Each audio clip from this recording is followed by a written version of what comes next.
আসসালামু আলাইকুম এভরিওয়ান, কেমন আছেন সবাই?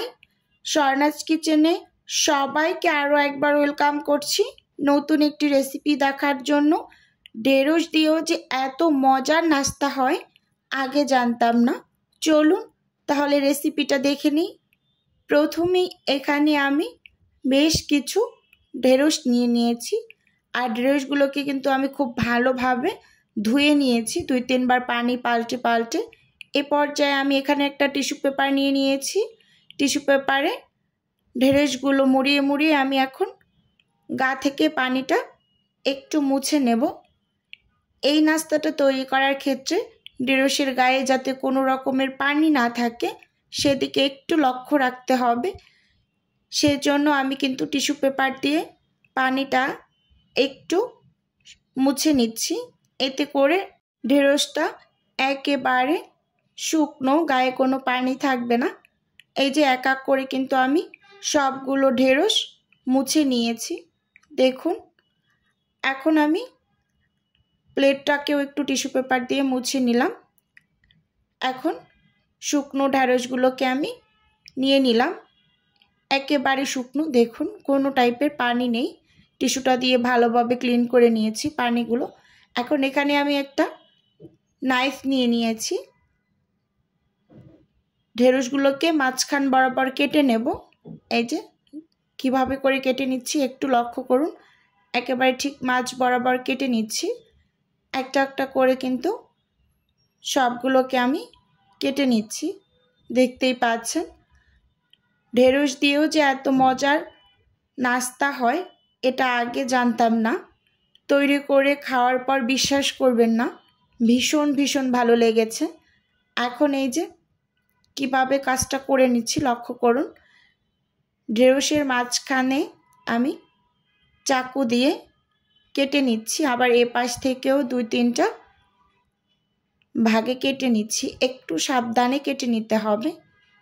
এই যে মাঝখানে যে বিচিগুলো আছে এগুলোকে আপনার বের করার কোনো দরকার নেই। কাটার সময় যতটুক বের হয়ে যাবে যাবে, আর এগুলো বাকি যদি ভিতরে থাকে থাকবে। এভাবে করে কিন্তু আমি সবগুলো ঢেঁড়সেই কেটে নেব। আর দেখতে কিন্তু খুব সুন্দর হচ্ছে, একটা ফুল ফুল ডিজাইন।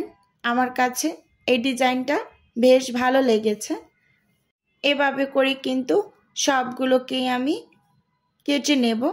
আসলে আমি কিন্তু চাকু দিয়ে কাটাকাটিতে খুব বেশি একটা পারদর্শী না, এটা আমার অনেক ভিউয়ার্সরা জানে, আগে অনেক ভিডিওতেও বলেছি। আমার কাছে বটি দিয়ে কাজ করতে খুব বেশি ভালো লাগে। তো আমি কি করব, এখন এগুলোকে অফিস কিনে সব বটি দিয়ে কেটে নেব। এই যে দেখুন সবগুলোকে আমি বটি দিয়ে কেটে নিয়েছি আমার পছন্দ মতো করে। আর দেখতেই পাচ্ছেন কতটা সুন্দর হয়েছে, এগুলো কাটার পর দেখতে আরও ভালো লাগছে। এই যে, আর আমি বললাম না যেই ভিতরে বিচিগুলো, এগুলো আপনার যা বের হয়ে যায় যাবে, আর যা ভিতরে থাকবে থাকবে। সাইডে রেখে এখানে আমি আরেকটা বাটি নিয়ে নিয়েছি। এর মাঝে আমি 1-2 কাপ বেসন নিয়ে নিলাম, সেই সাথে নিয়ে নিচ্ছি এখানে 1-2 কাপ চালের গুঁড়ো। আমি চালের গুঁড়োটা ব্যবহার করছি, আপনারা এখানে চাইলে কেউ কর্নফ্লাওয়ারও ব্যবহার করতে পারেন। এখন স্বাদ মতো লবণ দিয়ে দিচ্ছি। চালের গুঁড়োটা দিলে পরে হয় কি, খুব বেশি মুচমুচে হয়। কর্নফ্লাওয়ারের থেকেও চালের গুঁড়োটা আমার কাছে মনে হয় বেশি ভালো হয়। এখন এখানে অ্যাড করে দিচ্ছি 1/2 টেবিল স্পুন হলুদের গুঁড়ো, 1/2 টেবিল স্পুন মরিচের গুঁড়ো, 1/2 টেবিল স্পুন ভাজা জিরার গুঁড়ো, 1/2 টেবিল স্পুন ধনিয়ার গুঁড়ো। সেই সাথে অ্যাড করে দিচ্ছি সামান্য একটু গরম মশলা। আর এখানে ব্যবহার করব আমি 1/2 চামচ চাট মশলা। এই চাট মশলাটা কারণে নাস্তাটা মনে হয় বেশি ভালো লাগে আমার খেতে মনে হচ্ছে। এই যে এখানে সামান্য একটু দিয়ে দিলাম আমি বেকিং পাউডার। এটা হাতের কাছে থাকলে দিবেন, বেকিং সোডা পাউডার যে যেটাই ব্যবহার করেন অসুবিধা নেই। এখন দিয়ে দিলাম আদা বাটা সামান্য একটু, রসুন বাটা সামান্য একটু। বেকিং পাউডার বা বেকিং সোডা দুইটার কাজ কিন্তু কিছুটা একই। তাই যার কাছে যেটা থাকবে ব্যবহার করবেন, অসুবিধা নেই। উইক্স দিয়ে খুব ভালোভাবে কিন্তু শুকনো উপকরণগুলোকে এই যে মিশিয়ে নিচ্ছি। এখন আমি এখানে একটা মগে 1 মগ পানি নিয়ে নিয়েছি। অল্প অল্প করে পানি অ্যাড করে একটা ঘন ব্যাটার তৈরি করে নেব। বেসন গোলাতে কিন্তু আমরা মোটামুটি সবাই পারি।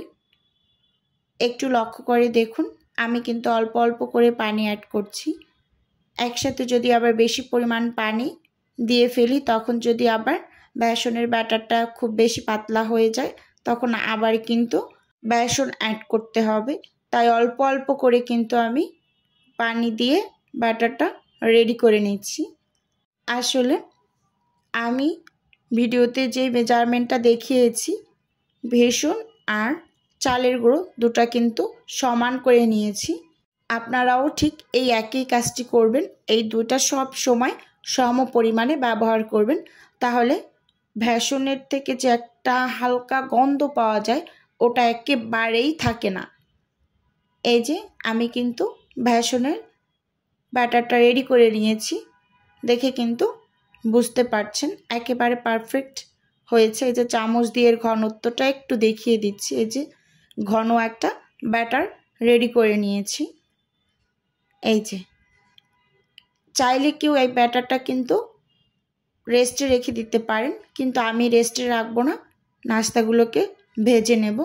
এখন আমি যে ঢেঁড়সগুলো কেটে রেখেছিলাম সেগুলো এই যে বেসনের গোলার ভিতরে কোট করে আমি একটু ঝাঁকিয়ে নেব। বাড়তি যে বেসনের গোলাটা আছে ওটা যেন ঝরে যায়, তারপর তেলের মাঝে ছেড়ে ভেজে নেব। চুলোতে পরিমাণ মতো তেল প্যানে গরম করে নিয়েছি। এখন একটা একটা করে নাস্তাগুলোকে দিয়ে ভেজে নেব। ভিডিওর এই পর্যায়ে এসে প্রতিদিনের মতো আমার প্রিয় আপু এবং ভাইয়েদের উদ্দেশ্যে একটা অনুরোধ করছি, আমার ভিডিওর কোনো অংশ যদি আপনার কাছে একটুখানি হলেও ভালো লেগে যায়, তাহলে অবশ্যই চ্যানেলটি সাবস্ক্রাইব করে আমার পাশে থাকবেন। আর ভিডিওর শুরুতে একটা লাইক দিয়ে ভিডিও দেখা কন্টিনিউ করবেন। এদিকে কিন্তু নাস্তাগুলো আমার একবার উল্টে দেওয়া হয়ে গিয়েছে। এখন আমি নাস্তাগুলোকে তুলে নেব। বেশি সময় লাগে না নাস্তাগুলো ভাজতে, আর ভীষণ মুচমুচে হয়, আর খেতে তো ভালোই লাগে সস দিয়ে। একেবারে সব নাস্তাগুলোকে ভেজে তুলে নিয়ে এসেছি। দেখুন বন্ধুরা, মাশাআল্লাহ কতটা সুন্দর হয়েছে, আর খেতে তো দুর্দান্ত লাগে। আপনারা যারা এই ঢেঁড়সের চপটা এখনও খাননি, একবার হলেও বানিয়ে খাবেন। বিশ্বাস করতে পারবেন না এটার টেস্ট যে এতটা ভালো, ভীষণ ভালো লাগে সস দিয়ে খেতে। আজকের রেসিপি বন্ধুরা এ পর্যন্তই রাখছি। দেখা হবে নতুন কোনো ভিডিওতে। আল্লাহ হাফেজ, আসসালাম।